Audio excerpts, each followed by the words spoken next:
Industrie 4.0, comment nos industriels se numérisent-ils? Pour en parler, donc je vous rappelle que nous sommes avec Vincent Jonot, directeur des divisions industrie de Siemens France, avec Jean-Jacques Thomas, directeur innovation de SNCF Réseau, Philippe Watteau, directeur de l'Institut CEA List, et enfin Pierre Landry, rédacteur en chef d'IT for Business. Et je vais commencer avec Pierre parce que le choix de ce thème d'émission n'a pas été fait au hasard. IT for Business consacre justement pour son numéro du mois de mai un dossier sur le sujet de l'industrie 4.0. Oui, c'est un sujet qui est très médiatisé en ce moment et qui attire beaucoup les entreprises, notamment ceux du secteur industriel, parce que il y a des gisements de productivité, de traçabilité, de flexibilité qui sont rendus possibles par ce qu'on appelle l'industrie 4.0, qui recouvre par exemple tout ce qui est mise en place de capteurs, beaucoup de capteurs dans les entrepôts, sur les chaînes de montage, et aussi au niveau de la formation et de la maintenance des personnels, de maintenance des robots par exemple, c'est tout ce qui est réalité augmentée. Et on voit poindre aussi d'autres intérêts sur notamment l'impression 3D, parce qu'on imagine de l'impression à la demande de certaines pièces, ce qui n'était pas possible jusqu'ici. Donc réalité augmentée, impression 3D ou capteur, c'est ce qu'on trouve essentiellement dans le dossier du mois de mai d'IT for Business. Avec des exemples chez des industriels. Dont certains sont ici. Dont certains sont ici, et justement, on va leur donner la parole. Ça fait combien de temps, messieurs, qu'on peut parler d'une digitalisation accrue de notre industrie française? Si je commence avec Siemens, par exemple. Pour nous, on a commencé en 2007. En 2007, on a considéré qu'avoir une chaîne de production dissociée de la partie bureau d'études était un vrai manque. Et donc, on a investi dans la partie logicielle de bureau d'études pour faire ce lien et être en mesure de mettre en place l'usine numérique et d'optimiser le time to market, la flexibilité et la productivité des industriels. Donc la digitalisation en fait passe par le côté software qui rentre dans l'usine également. Absolument. Le double virtuel, c'est ce qu'on a réalisé chez Solvay, par exemple, un gros industriel dans l'est de la France, 125 hectares d'usine.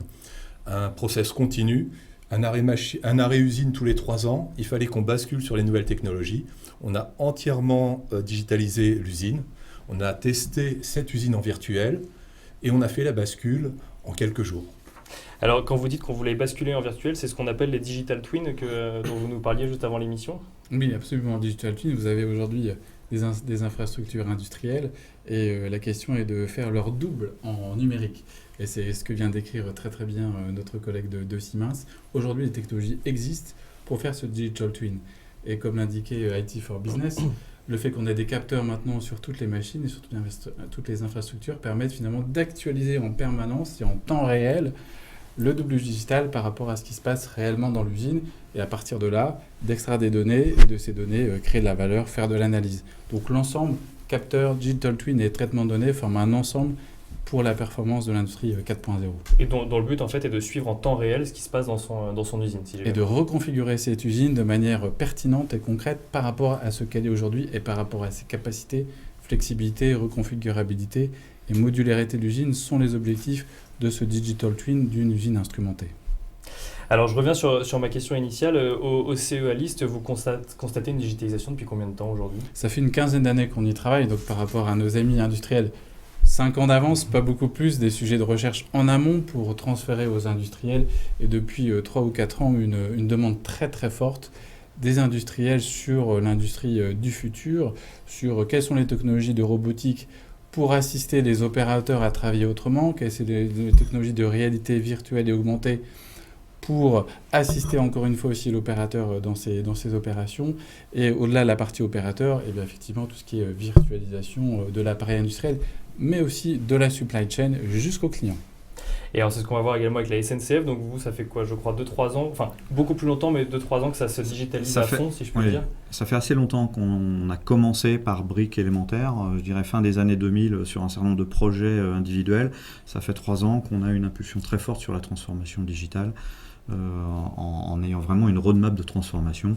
Alors, le Digital Twin fait peut-être partie des ambitions un peu plus long terme, puisque nous, notre usine, ça fait clairement partie de notre roadmap, mais c'est 50 000 km de lignes, notre usine.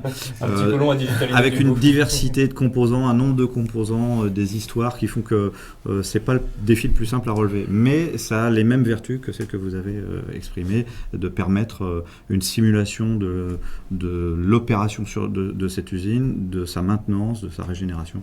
Donc ça fait bien partie du champ de la transformation numérique. Et du coup, à la SNCF, vous avez commencé par quoi quand il s'agit de digitaliser de manière globale ? Alors, on a un certain nombre de grands axes. On a un axe qu'on appelle l'Internet industriel, notamment l'équipement de capteurs pour la supervision, pour récolter plus de données, aller vers la maintenance prédictive et devenir plus efficace dans le processus de maintenance. Un deuxième grand axe, c'est tout ce qui est dématérialisation et simplification des processus. Rendre les opérations plus simples à suivre, à tracer, rendre le geste métier plus moderne déjà et plus pertinent. Si je prends un exemple tout simple, on a 40 000 guérites sur le réseau. Les guérites, c'est les endroits où sont logés les relais de contrôle des systèmes de signalisation. Il faut aller contrôler régulièrement l'isolation électrique de chacun des composants. Aujourd'hui, on travaille sur la guérite connectée. La guérite connectée, c'est... elle dira elle-même, en fait. Elle dira elle-même où elle en est, sa santé, son évolution, sa sensibilité à l'hygrométrie, ainsi de suite. Et donc, voilà, 40 000 guérites à équiper. Et les guérites, c'est juste un type de composant de notre réseau. Vous parliez également de maintenance prédictive. Qu'est-ce que c'est la maintenance prédictive ? Je ne sais pas si vous l'utilisez tous les trois ou si vous la... Absolument, si, Alors, la maintenance prédictive ? Sur Solvay, par exemple, pour prendre l'important, c'est la collecte de données.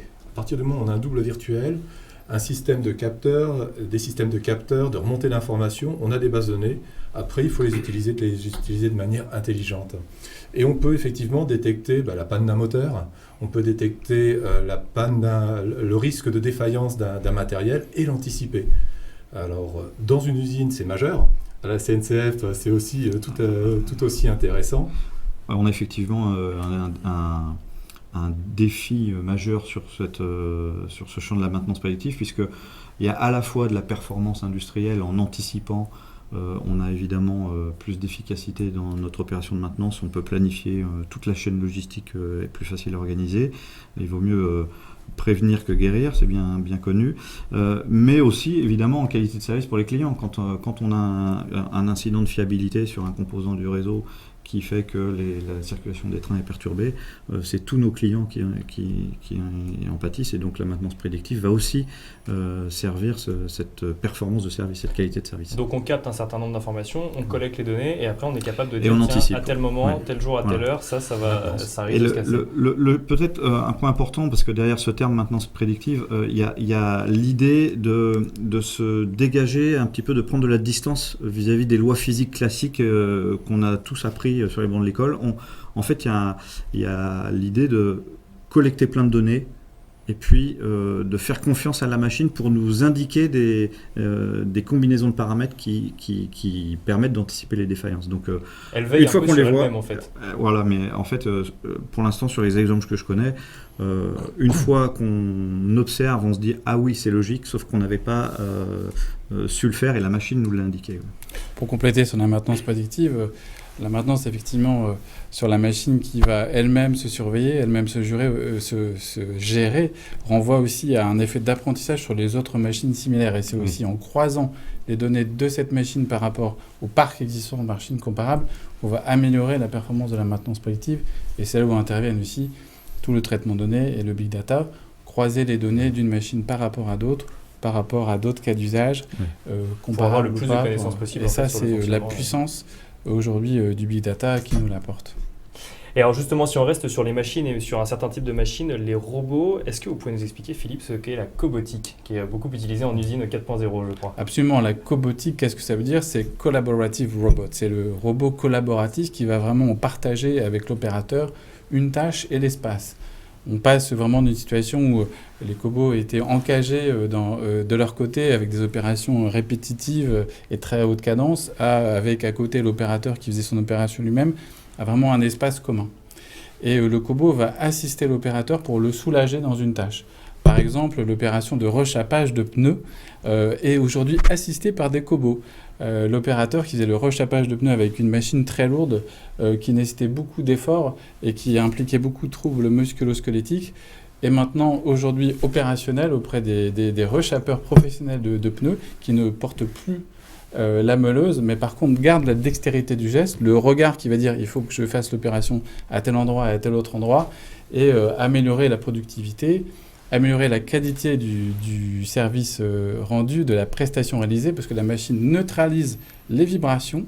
Donc ils ont en fait un assistant virtuel, Ils ont un bras robotique réel même, en fait, du coup, qui est le long de leur bras, et on ne sent plus l'effort. Par contre, on a le geste très précis, et là on augmente aussi l'attractivité du métier par rapport à des métiers qui étaient effectivement assez physiques, outre la dextérité du professionnel. Et c'est aujourd'hui quelque chose qui est assez récent ou qui est déjà développé dans nos usines aujourd'hui ?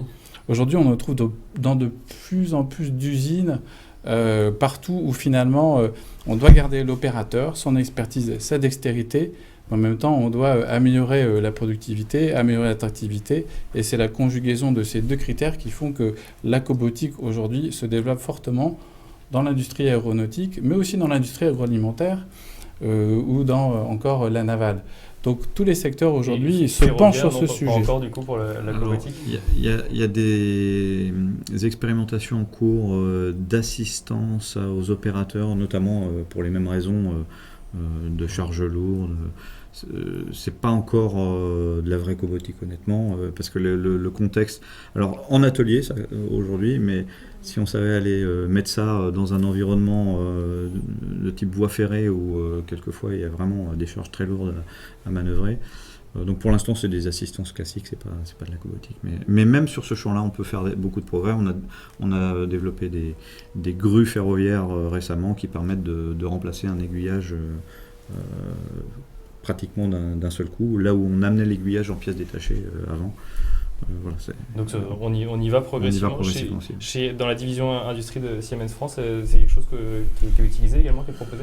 Oui, tout à fait. On est en amont de la partie cobotique, mais clairement on le voit de plus en plus dans les usines. Ce qui est très intéressant, tu parlais des cages de protection, c'est aussi une interaction totale avec les humains en toute sécurité. Et ça amène une souplesse sur la ligne de production assez exceptionnelle. Et c'est là le vrai point, c'est-à-dire que humains et robots travaillent ensemble et plus chacun dans leur coin. C'est pas compétences robots, compétences humains, mais compétences avec robots et humains qui s'associent pour y arriver, en fait, pour y parvenir. Alors il y a une autre question en fait que ça pose, c'est est-ce que ça change les compétences qu'on peut exiger des collaborateurs quand ils sont amenés à travailler dans une usine justement ? Est-ce qu'on recherche le même type de profil du coup aujourd'hui ? Il y a une évolution des métiers qui est forte. Mais on part souvent d'une compétence de base, d'une compétence maîtrisée par l'opérateur sur laquelle on va capitaliser et qu'on va développer. Les technologies de réalité augmentée et réalité virtuelle partent de ce principe. L'opérateur a sa compétence de base pour réaliser une opération.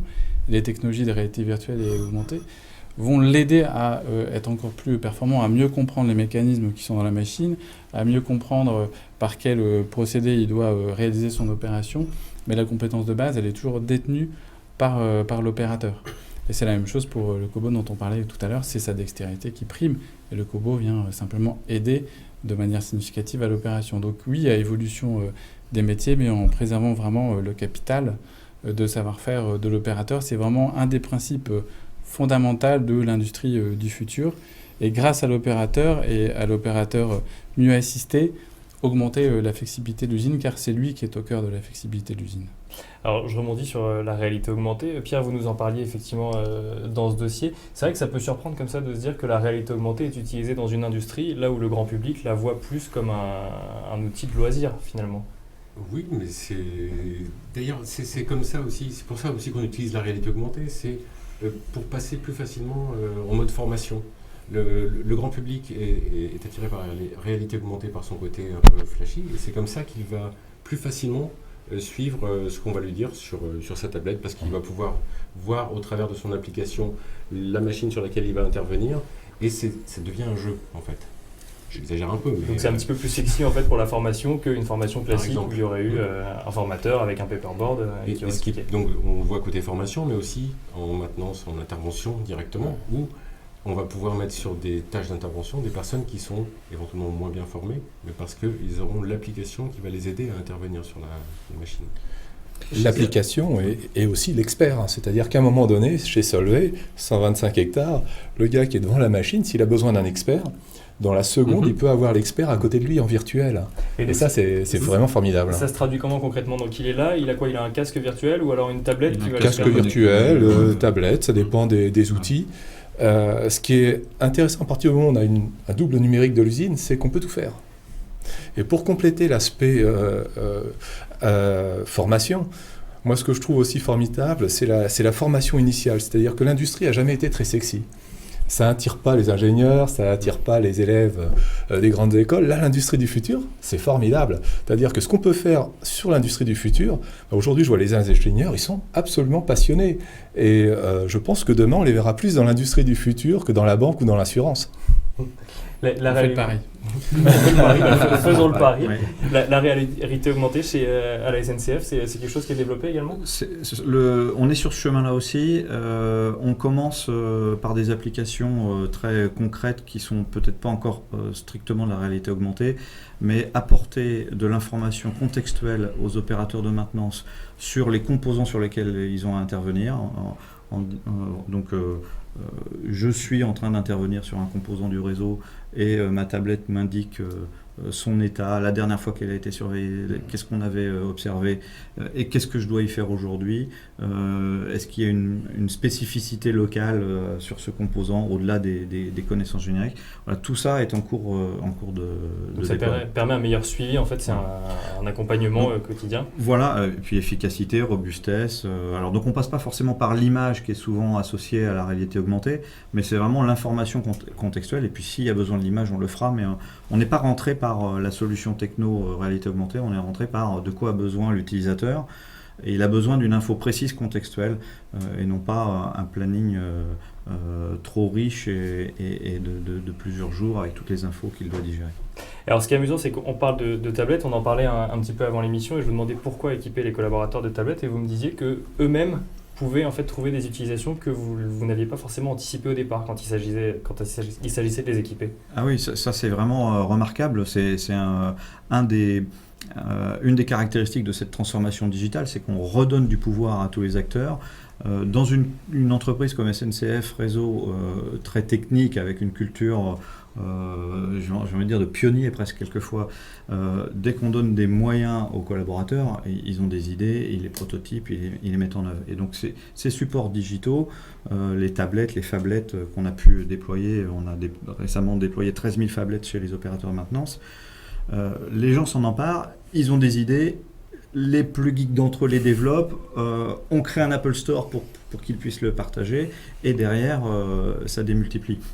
Et le fait de partir de ces propositions qui viennent du terrain, on est sûr que ça répond à un besoin. Et que c'est beaucoup plus... Enfin, c'est en tout cas très efficace. Ça, évidemment, une vision stratégique top-down, comme on doit en avoir, va nourrir, impulser, permettre d'aller plus loin ou recontextualiser. Mais au moins, là, on a quelque chose qui répond tout de suite à une demande qui est venue du terrain. C'est l'innovation par tous et pour tous, quoi. Alors on parlait de l'industrie du futur qui allait attirer un certain nombre de jeunes. C'est vrai qu'il y a une autre chose qui fait rêver, qui nous montre vraiment qu'on est passé dans une nouvelle ère, c'est l'impression 3D. Est-ce qu'on va voir de plus en plus fleurir dans nos usines des impressions 3D? Imprimantes 3D, pardon. Enfin, nous, on l'utilise déjà beaucoup pour nos productions.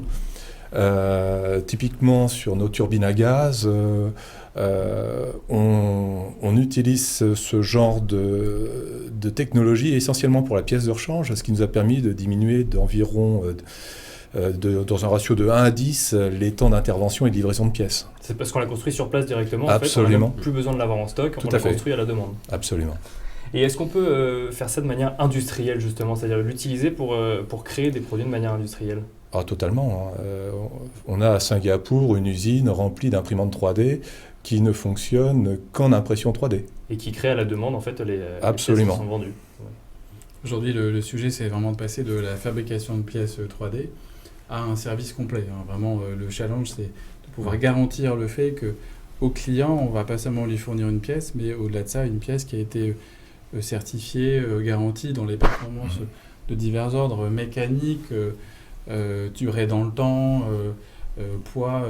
remplissent vraiment un cahier des charges très très précis par rapport à un besoin très détaillé. Donc le passage de la fabrication de la pièce à un service, c'est le chemin qui est en train d'être pris aujourd'hui avec différents challenges. La chaîne numérique sur l'ensemble, et puis aussi le contrôle de la pièce pendant sa fabrication est très important. Il y a des nouvelles technologies qui sont aujourd'hui travaillées par les équipes, par la recherche pour apporter la meilleure garantie sur la pièce qui est produite, parce qu'aujourd'hui, apporter une vraie garantie de service sur une pièce produite en 3D n'est pas encore totalement acquise dans bien des cas. C'est-à-dire une garantie de service, c'est un service après-vente ou Voilà, un service après-vente, un service finalement assez complet sur le fait qu'on va fournir la pièce, mais qu'elle va exactement s'intégrer dans l'ensemble, notamment dans le cas de la maintenance prédictive, qu'elle va exactement s'intégrer dans l'objet qu'elle est censée remplir. Et au-delà de ça, permettre aussi de revisiter complètement une chaîne de production et de conception de produits. Donc en fait, il y a un vrai enjeu, mais même en termes de coût, si je comprends bien, s'il faut réinventer la chaîne de production avec l'impression 3D. On peut effectivement aller jusque-là, et je pense que certains d'industriels aujourd'hui revisitent leur processus de production au regard de ce qu'apporte l'impression 3D. Et au-delà de cela, c'est la chaîne de valeur qui s'en trouve fondamentalement impactée. Je pense qu'il y a l'impression 3D. Vous avez posé dans votre question, est-ce qu'on verra des imprimantes 3D dans les usines ?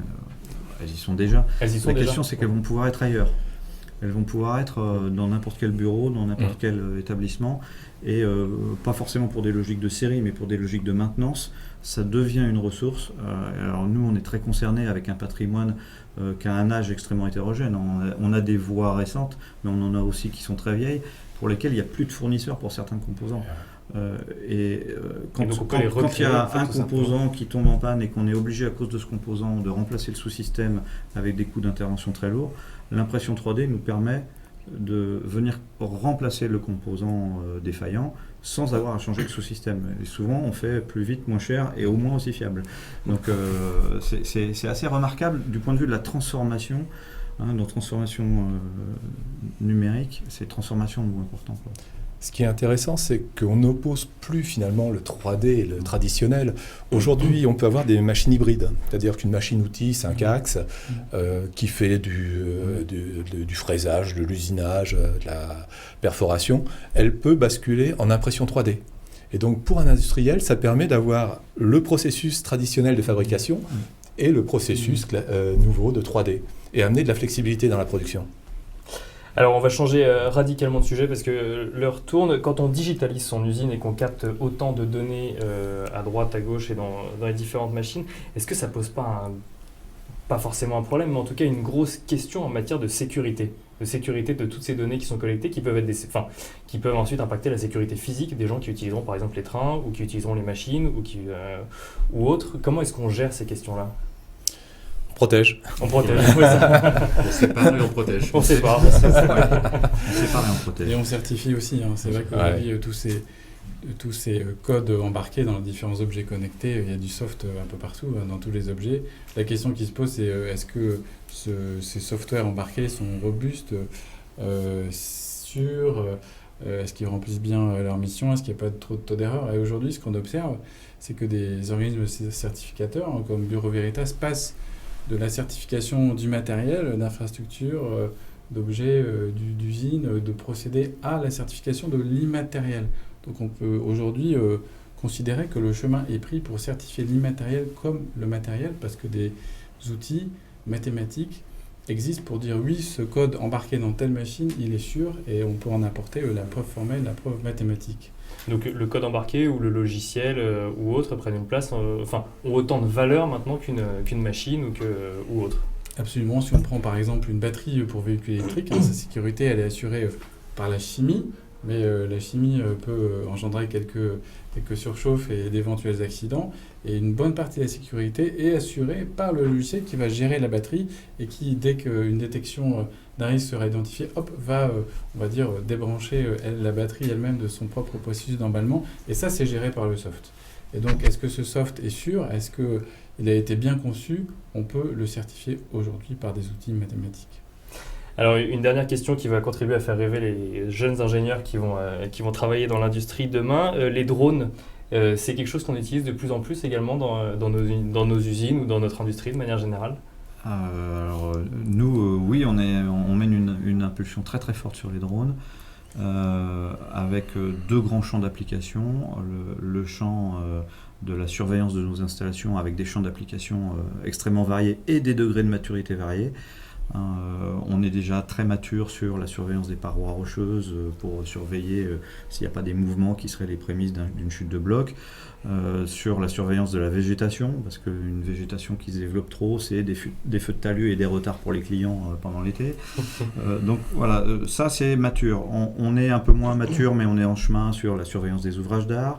On est un peu moins mature sur la surveillance des grands linéaires. Si on était capable de surveiller la géométrie de la voie sans circuler dessus, ça serait une grande performance. Alors, on fait plein de choses. C'est le grand champ de la surveillance. Le deuxième grand champ, c'est la sûreté. Les équipes de la Sûreté Générale sont toujours à l'affût des meilleurs moyens d'éviter les fameux vols de cuivre qui pénalisent nos circulations, dont on entend souvent parler. Et donc les drones sont un moyen au service des équipes de sûreté. Donc essentiellement, en fait, maintenant sous surveillance, on surveille la voie ferrée, également ce qu'il y a autour et toutes les interactions qu'il peut y avoir avec cette voie ferrée. D'autres utilisations également dans l'industrie des drones aujourd'hui ou c'est essentiellement en fait sur les grands espaces comme on peut le voir avec la SNCF qui couvre l'ensemble du territoire? C'est pas forcément espace, même l'immobilier. On a un patrimoine surveillé, un toit de gare ou même l'intérieur d'une gare dans certains cas, ça nous est arrivé de l'expérimenter. Même du patrimoine immobilier. Mais voilà, le marché du drone est vaste. Nous, dans le domaine ferroviaire, c'est vraiment tout ce qui est surveillance des infrastructures au sens large qui est le champ de valeur le plus prometteur. On le voit aussi dans l'industrie agroalimentaire. Par exemple, pour surveiller et voir comment un champ évolue et mesurer son hydrométrie avec des capteurs très performants posés sur un drone pour voir quelle est la nature du terrain et comment on va l'exploiter au mieux. C'est un nouveau terrain de jeu pour les drones, pour les capteurs et pour l'analyse de données. Et derrière ça aussi, il y a des technologies, on parlait de surveillance, finalement d'algorithmes de vision qui permettent d'extraire énormément d'informations à partir d'une caméra. Et aujourd'hui, ces algorithmes sont très très évolués et on peut utiliser la simple vision, une simple caméra pour de multiples applications. La surveillance, mais aussi le contrôle qualité. Un objet passe devant une caméra et on est capable de dire par l'algorithme il y a tel défaut de manière extrêmement pointue, extrêmement précise, rien que grâce à l'image. Pour conclure, messieurs, si je devais retenir un mot de la discussion qu'on vient d'avoir, c'est collaboratif. Finalement, l'homme collabore avec la machine traditionnelle collabore avec la machine 3D. En fait, l'industrie du futur, c'est une industrie collaborative, en fait, si je comprends bien. C'est une industrie très collaborative, connectée, collaborative, et qui sait effectivement où elle va en fonction des objectifs. Et qui auto-apprend. Qui auto-apprend, il y a beaucoup d'apprentissage. Mais il y a derrière les robots qui font des gestes, il y a aussi des capteurs aussi sur certains pour, comme on parlait pas de cobotique, au fur et à mesure, le robot apprend le geste du spécialiste et peut-être qu'un jour il pourra le faire lui-même sans passer effectivement par l'être humain. À suivre dans une prochaine émission, du coup peut-être un prochain dossier IT for Business. Merci beaucoup à tous les quatre en tout cas d'être venus sur notre plateau pour défricher ce sujet de l'industrie 4.0. Merci à vous également de nous avoir suivis dans Virage Digital. Je vous invite à retrouver dès demain le replay sur Décideur TV, sur IT for Business, sur ZDNet, sur PC Expert et sur Silicon. Je vous invite également à le télécharger sur l'iTunes Store si vous voulez l'écouter en voiture ou dans les transports. Et je vous donne rendez-vous donc mercredi prochain à 18h pour un Virage Digital spécial Internet des objets. À la semaine prochaine.